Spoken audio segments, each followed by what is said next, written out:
Alright, what's going on everyone? So for the next few entries of videos on the channel, I decided to do something that I myself personally find would be really passionate for me and something I would just be really happy in doing, and that's reviewing every single Kingdom Hearts game one by one in each individual video.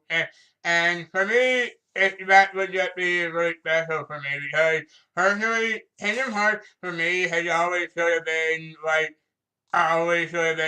my whole life. Like literally ever since I first discovered it, I've been literally probably too obsessed with it. Cause honestly, I have merchandise.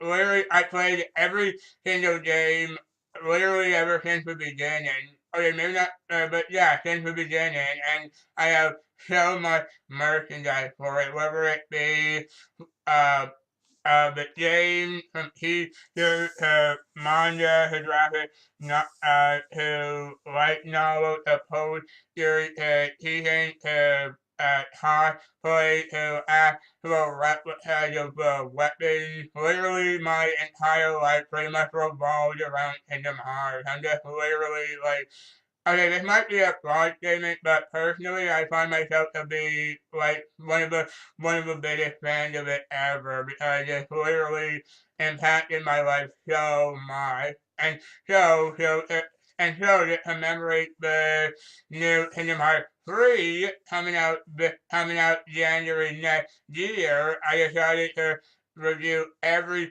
single Kingdom Hearts game from start to finish when terms of the actual release. And so for the first review, I decided to go way back to the 2002 and start talking about the game that came out back then that surprised everyone when it first came out.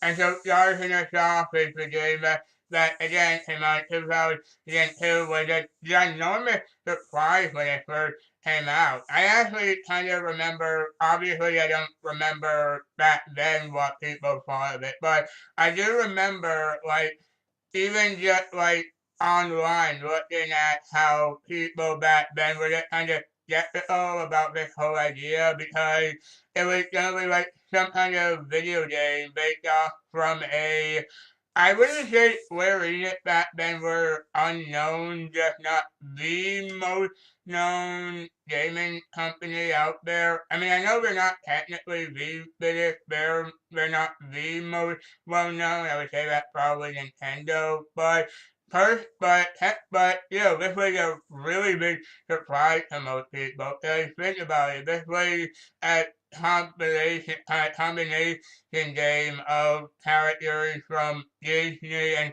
Final Fantasy, and most people were probably most likely thinking that that was probably going to be a really, really horrible, silly idea.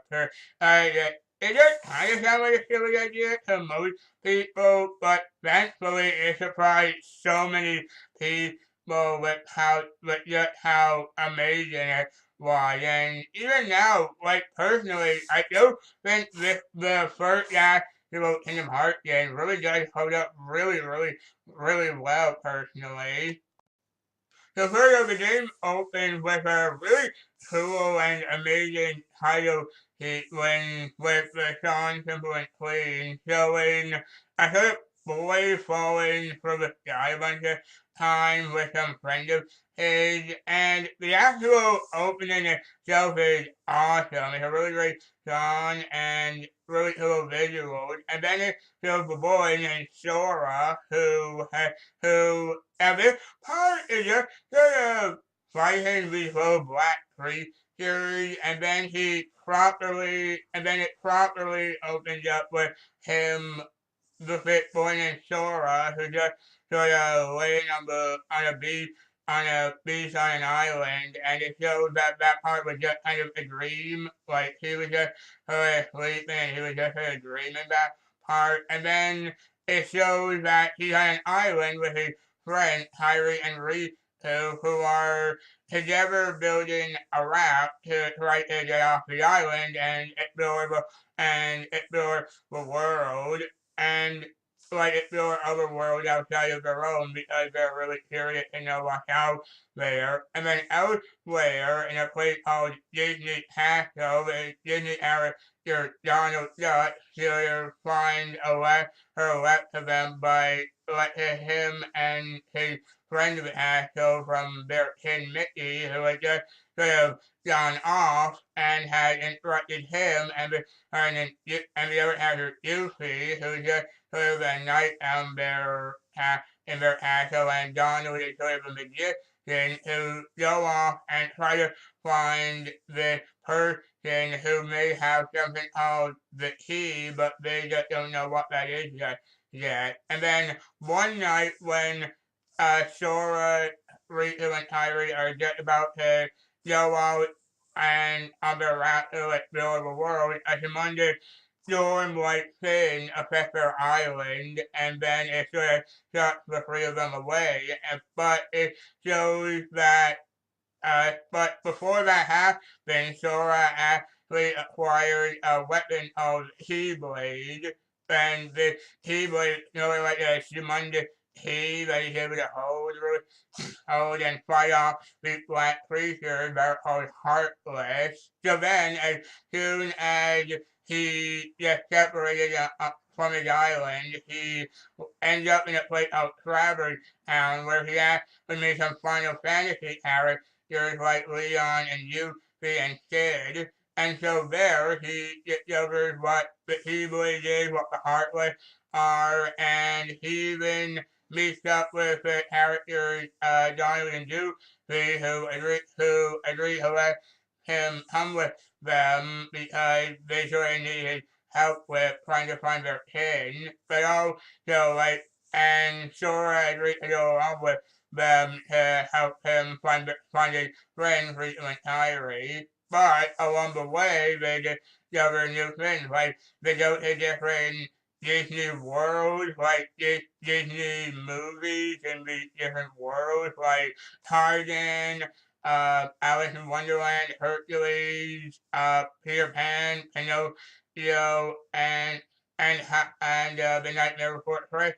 And so they're all going along, but along the way, they're meeting the different Disney characters and Jonah Ron meeting new friends and going along to so many other worlds, but they also discover there's a secret plan being developed by a whole bunch of different Disney villains who plan to use Sora in a way and also his friends.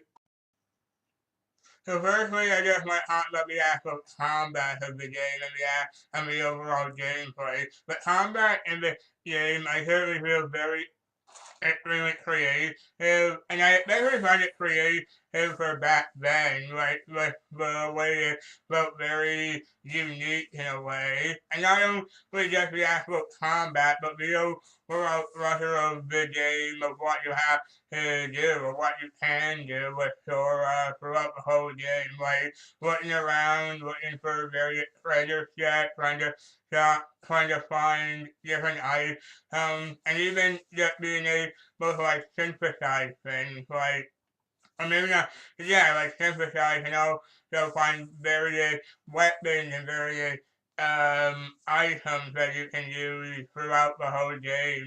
And I especially like it. That's really like when you're finding items that can help you create new keyblades. You're not just limited to just the one kingdom key. You're able to get many more. And even just not by then, but also by going around and finishing the world, the different Disney worlds in the game. You can find you're able to unlock different keyblades as you finish each world.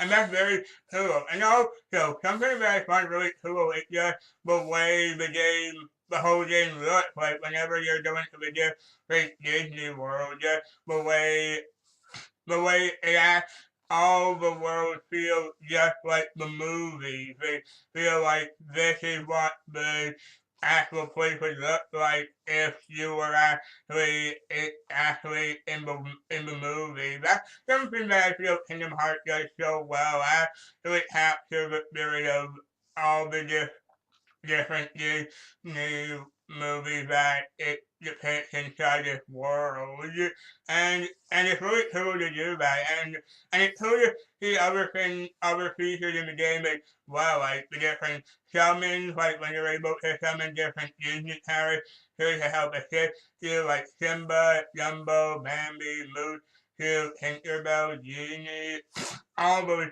characters, and it's really cool just the way you're able to do all these different abilities. And speaking of abilities, you're even able to unlock different abilities. So Sora and just Ronda, whether it be just finding it or being able to level up Sora or Jonathan Goofy or whatever character you're with at the time, and you're able to level them up so they're able to get Ronda, whether it be actual friends or using magic. It's really cool to use it well. The fact that you're able to do all that at the time of actually playing the game, and the variety in it is really unique, I feel.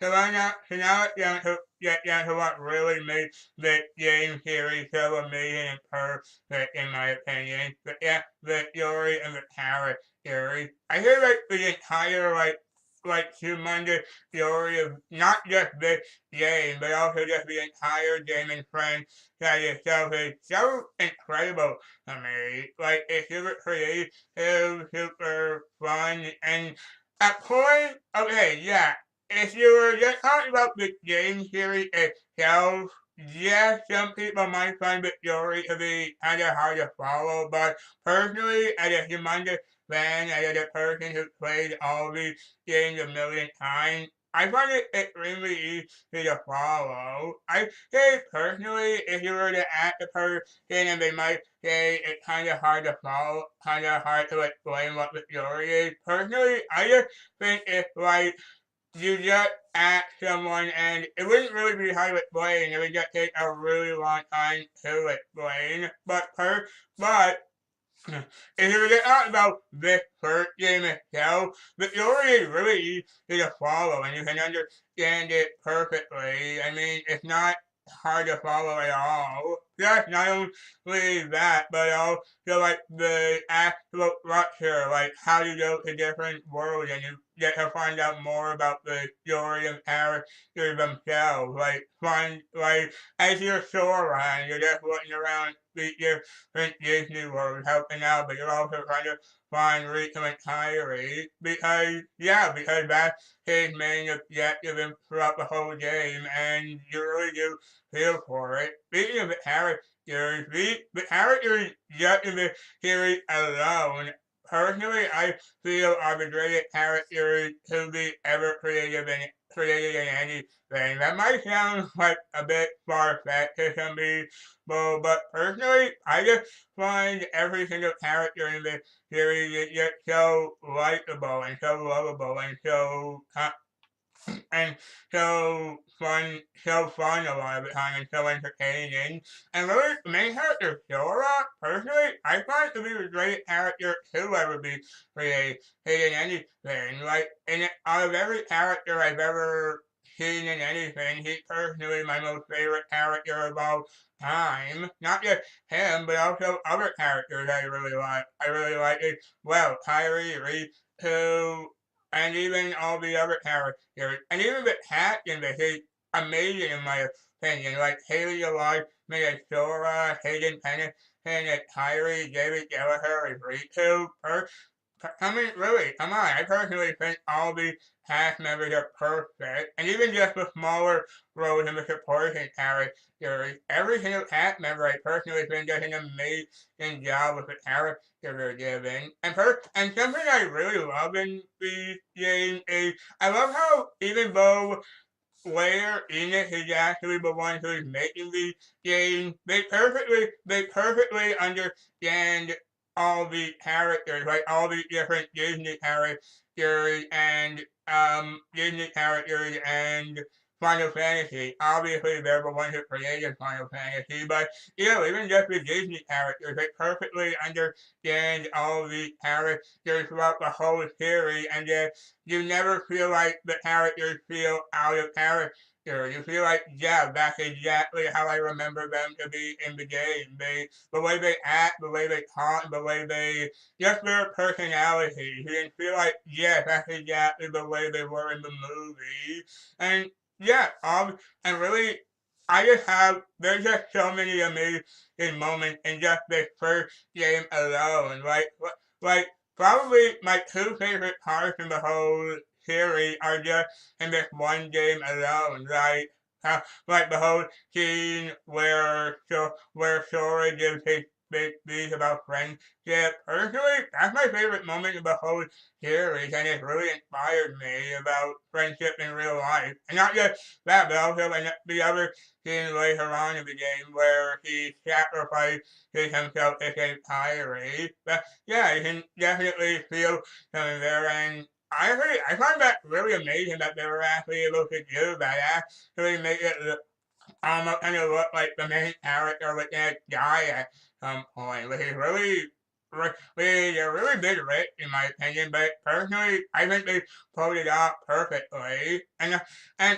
Yeah, even just then, just like all the other characters and what they're doing, you really do feel like these are actually really enjoyable characters, not just Sora, but also even though we don't really see much of Kyrie in this game, in the little parts we do see her, she's incredibly funny, extremely lovable character, and even Riku, even though he started acting like a baby jerk in the game, he still, like, even afterwards and even before it happened, like, before he started turning into a baby jerk, he's still really likable, and even afterwards, he becomes much more redeemable after he realizes everything he did was wrong. And yeah, again, and really personally, I find that to be the best part about this game series. The fact that really just the different characters and the different interactions, that's what really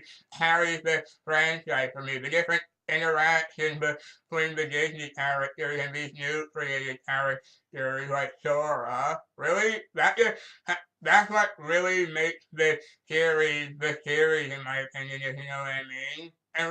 And all that put together is why I personally think that is why I personally find the game series to be so amazing and so special in my special. And speaking of the actual like overall feel of the game itself, I really just love how the entire like all the worlds are interrupted. Like you can like I already said, it really does feel like this is how the Disney World would be if you were actually there. And I actually really hand it to Susan Nomura, who I think the director of the game, because personally, he's my favorite director just for this one director of anything, movie, game, anything, just because of the game series alone. I really love what he brings to this, just in terms of the way it looks and the way the camera always feels whenever you're playing. And I also really, and hit the writing from him is amazing. It's really fantastic in my opinion. And not only that, but it's also great with just the writing and also the dialogue. It's all really, really great here, and I really love the way it's all brought here, and it's really well put together. Really, just the whole game itself is just really well put together, and it's really well directed as well, which is something I really might commend for something that was a bit of a risk back then, which was really impressive in my opinion. I love this game. It's really, really amazing. If I have any negatives at all, yeah, I do have a few problems. I don't, nothing really breaks the game in my, that really breaks the experience for me, but there are some problems. For one thing, some of the worlds, while they're all really well designed and all that, some of them are just kind of bad in my opinion. Actually, not just my opinion. There are some worlds in this game that everyone doesn't really like. For like when you're going to Wonderland, where the whole thing is basically one humongous maze, so you can get lost very easily, even though it actually can get better over time as you're playing more, so you're kind of getting used to it, but it can still get really confusing with the way it's so going. And even in some places like Atlantis, as in the Little Mermaid world, where you're basically where Sora, Johnny, and Goofy just basically turn into fish. Oh yeah, but yeah, they get turned into like Sora be turned into Merman at the end of that. But and then the mechanics for that one can feel really broad in my opinion. Like whenever you're trying to fight, the mechanic can be really confusing because honestly, as you're playing throughout the whole game, you're basically just leveling Sora up and you're getting more experience and you're already just grinding with him. But when you're in Atlantic, all that kind of gets dumbed down, but get whittled down because since you're a fish, you can't use a lot of your ability, so it can get really hard. Not just that, but also just trying to move up and down, like having to know at the right moment which button to put to move yourself up or down and get really annoying at points. But probably the worst word in the whole game is probably like Deep Jungle. This is probably the most disliked world in the entire franchise. And yeah, I can't really argue with that. It's the Tarzan world where basically if you're since you're in a jungle, you're basically having it jump everywhere, and because of that, it can get really annoying because honestly, the platforming, that's probably what Kingdom Hearts is most infamous for, just having really bad platforming, and the platforming in this one can get really hard to do because you can be on one part and then you have to jump to another, but then if you might fall off and you might go down to another part that you just came up from, so you might have to do that whole thing all over again. And that's really frustrating when you're on the hitbox and you're having to jump from each one to another without falling into a wall. And if you do, you have to start all over again. That can get really frustrating, but personally, I find it better after you go to Neverland because afterwards you learn how it lies from how it lies, so you're able to do that much better. And light is one of the best her abilities that Sora is able to do, so that's much easier than just having to constantly jump from one to the other. And honestly, not just some of the world, but also just some of the bosses, and it really frustrating just by how hard they are. Yeah, that is a really big. I guess that it can be a really big negative because honestly, there are some bosses that are just really unfair, like Master, where he's really humongous. You constantly have to attack him by jumping on something really high and then jumping and doing the whole thing all over again. But he can get really strong, so that can get really hard to do, and he'll probably just eliminate the whole destroy the thing you're landing on, so you'll have to move to something else. Or even something like Ursula, where it's basically really annoying with that because the first time you fight her, she's okay, after the first one isn't that bad, you have to just shoot magic into her cauldron and then just attack her when she's unconscious. But then and the second phase, she rose humongously, and that's really annoying because for one thing, she's constantly shooting lightning at you, and she's using different abilities on you, like trying to shut you in, and then using different magic on you. And then there's something like Clayton where kind of early on in the game you might not have that much experience, so yeah, as you're going and he's constantly shooting at you, it can get really annoying with the way you're probably gonna have to get you're probably gonna get killed by a few times when you fight him because over and over he'll just keep killing you and keep trying to attack you. It's kind of unfair in my opinion. besides all that, personally, I think the game is almost perfect, almost practically almost flawless for me. And really, I really love sort of like the ending where Sora to decides not to go home after defeating Ansem, who's the main villain in this game, and he decides to not go home because he decided to stay behind with Donald and Goofy after try to find Riku and Kid Mickey in order to save him. And I love and that ending really kind of gets me every time where Sora has to say goodbye to Kyrie as she's going back. That scene always gets me. So yeah, really, besides those few problems there, I honestly think this is an incredibly amazing game. I honestly really love how this one game back then started this humongous franchise that a lot of people have loved for many years, like me. And all that together is why this entire gaming franchise itself has been so successful so far. And for this long, really. And yeah, so far that's my review of Kingdom Hearts. Thank you all so much for watching. I hope you all like it, and be sure to stay tuned for the next review coming out soon, Kingdom Hearts Chain of Memories. Look forward to that very soon. I hope you all like this. Please put a comment. Please like this video. Please comment down below to tell me what you think. Please share this with your friends if you like it. And I'll see you next time. Take care.